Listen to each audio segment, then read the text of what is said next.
O Senhor esteja convosco.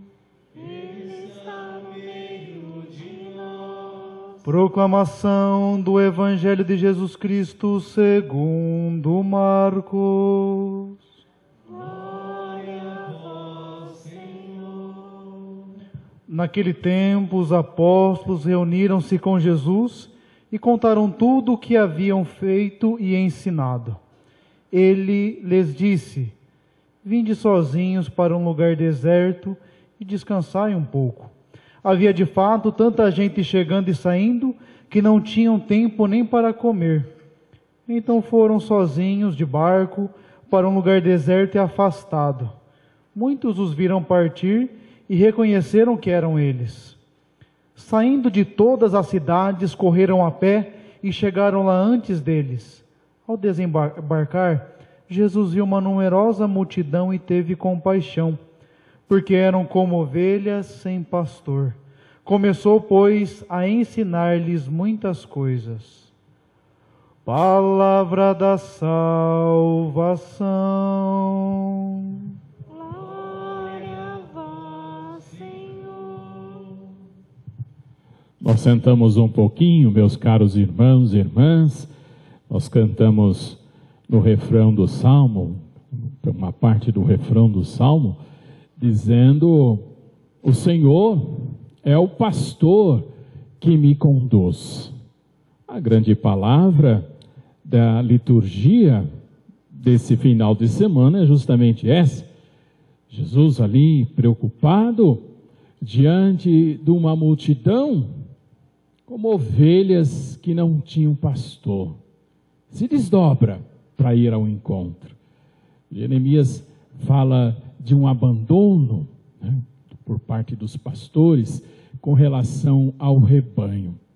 Na verdade, fazer parte desse rebanho e deixar-se conduzir pelo próprio Cristo que nos conduz. Essa é a grande reflexão.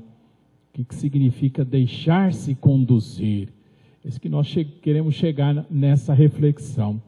Para ficar mais claro, eu faço uma contextualização da primeira leitura, que nos ajuda a entender a mensagem do profeta. Há 3 grandes mensagens de profetas na liturgia dominical dessas últimas 3 semanas.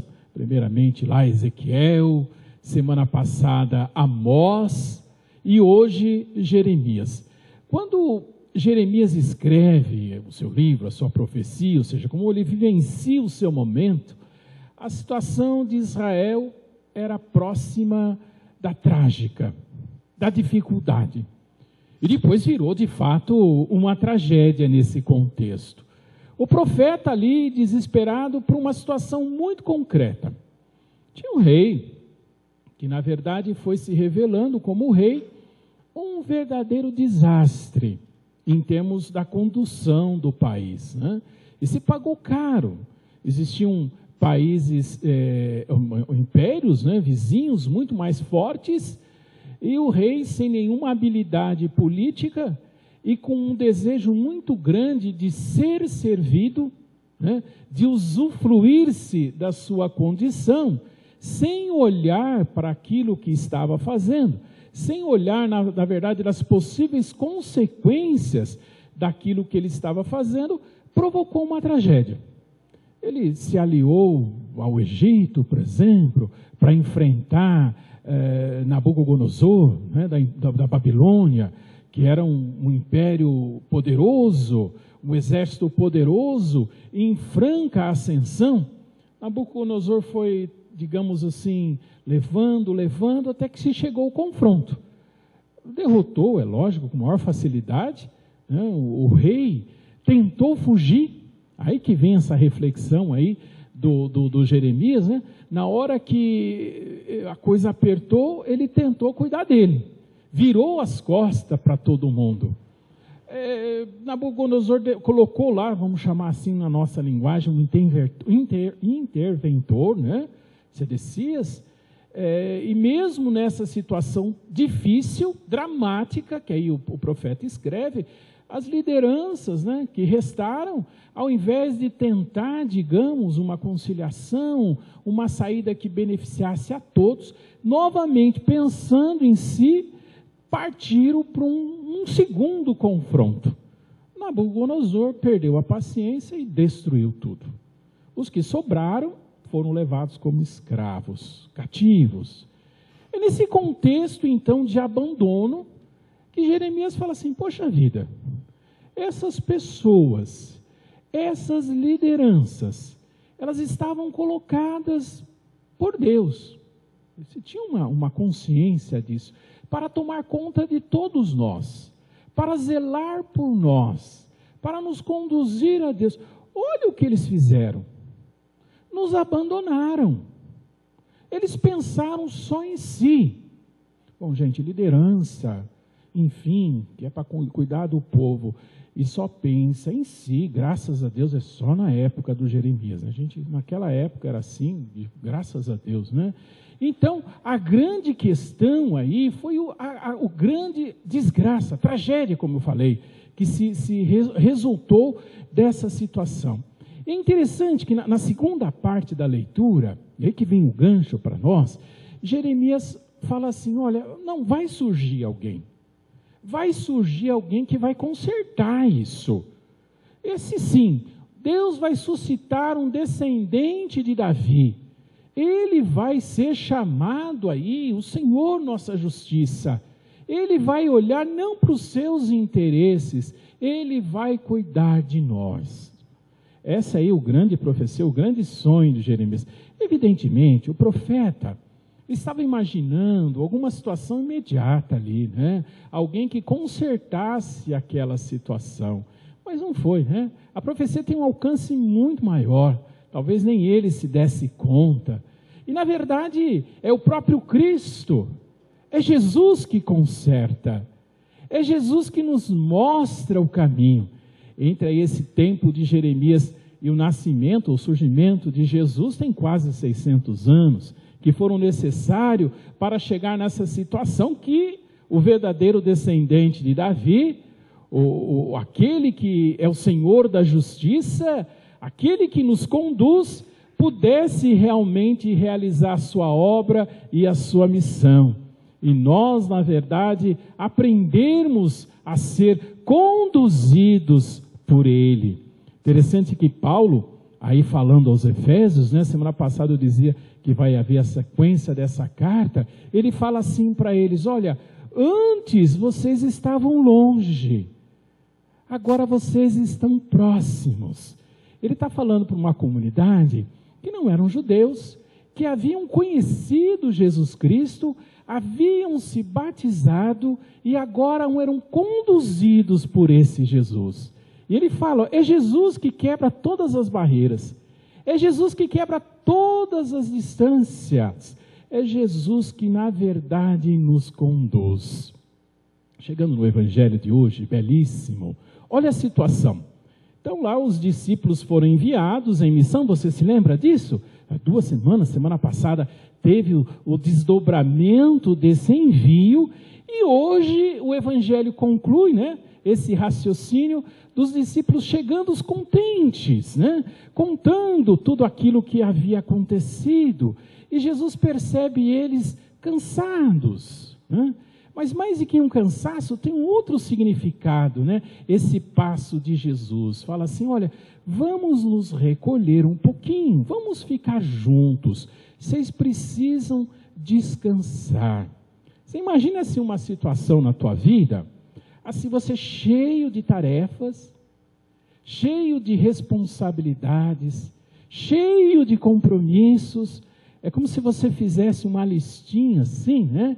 Olha, pronto, isso eu já fiz, resolvi. Bom, a próxima, pronto, já fiz, resolvi. Aí tem uma hora que você respira assim, nossa, dever cumprido. Cumpri todas as minhas obrigações. Posso descansar, toca o telefone. A sua filha falando assim, mãe, eu vou deixar os netos aí, porque eu preciso fazer tal coisa. Ou você imagine qualquer outra situação aí, uma mensagem do WhatsApp, ou o que é pior, às vezes a sua memória te lembra, nossa, o que eu esqueci, eu achei que eu tinha acabado, só está faltando só metade ainda. Ou seja, quando você acha que chegou a hora de descansar, pronto, parece que desmorona, né? Parece que você tem que começar tudo de novo, né? Tem que parar. Na verdade, meus caros irmãos e irmãs, muitas vezes, em muitos momentos, do jeito que estão as coisas, do jeito que estão aí, parece que às vezes a gente vive atordoado, não é assim? Às vezes a gente vive e parece que falta, olha, o dia precisava ter 25 horas, precisava ter 30 horas, a semana ter 8 dias, o mês, sei lá, não, o mês é bom não ser muito comprido, senão depois acaba o dinheiro, né? Mas o resto, a gente tem muito mais tempo e o tempo está faltando, né? E aí você fica, poxa vida, olha que dificuldade. É que vem essa palavra de Jesus, olha, vamos parar um pouquinho. O que significa isso? Vamos refletir. O que nos conduz? O que na verdade, como, por quê? O que nos motiva? Qual que é o sentido que eu dou de todas essas tarefas que eu tenho para fazer? Aí, como eu dizia, a leitura de hoje nos conduz para dizer que o Senhor é o pastor que nos conduz. É Jesus que te conduz. Jesus é aquele que está dando sentido para tudo aquilo que você está fazendo. Bom, para a gente responder isso, nós precisaríamos a todo momento fazer uma pergunta. Fazer uma pergunta para nós mesmos.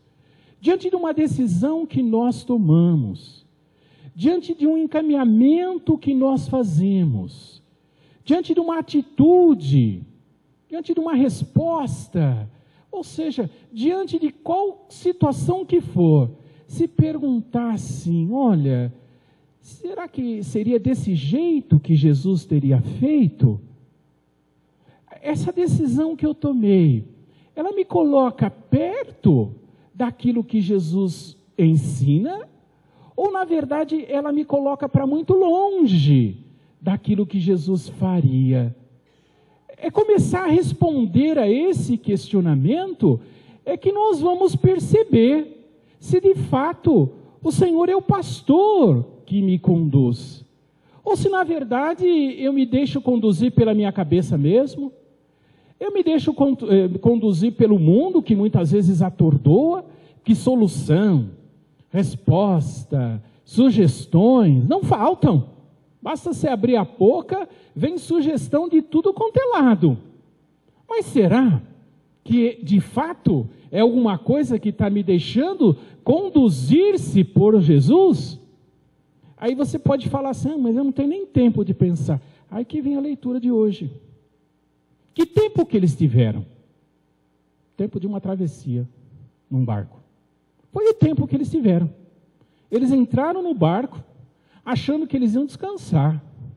Só tiveram o tempo de atravessar. Eu não sei o tamanho desse barco, nem o tamanho desse lago. Quanto tempo demorou? Meia hora, talvez? Para o pessoal chegar a pé antes? 1 hora? Foi o tempo que eles tiveram para parar. E para refletir. Para rezar. Para agradecer. Toda a missão que havia sido realizada. Nós precisaríamos, dentro dessa metodologia que o Evangelho nos ensina, desenvolver, né, essa mesma prática diante de cada situação ou de cada dia, né? Poder chegar ao final do dia, se colocar diante de Deus em oração, refletir tudo aquilo que você fez no dia e pensar, olha, de fato eu cresci no seguimento de Jesus. Não, olha, eu só segui a minha própria cabeça. Olha, eu só segui a sugestão lá do fulano, da fulana, de sei lá quem. Às vezes a gente coloca, meus caros irmãos e irmãs, toda a nossa expectativa, toda a nossa vida, toda a nossa espera em verdadeiros tesouros aí de barro ou castelos de areia.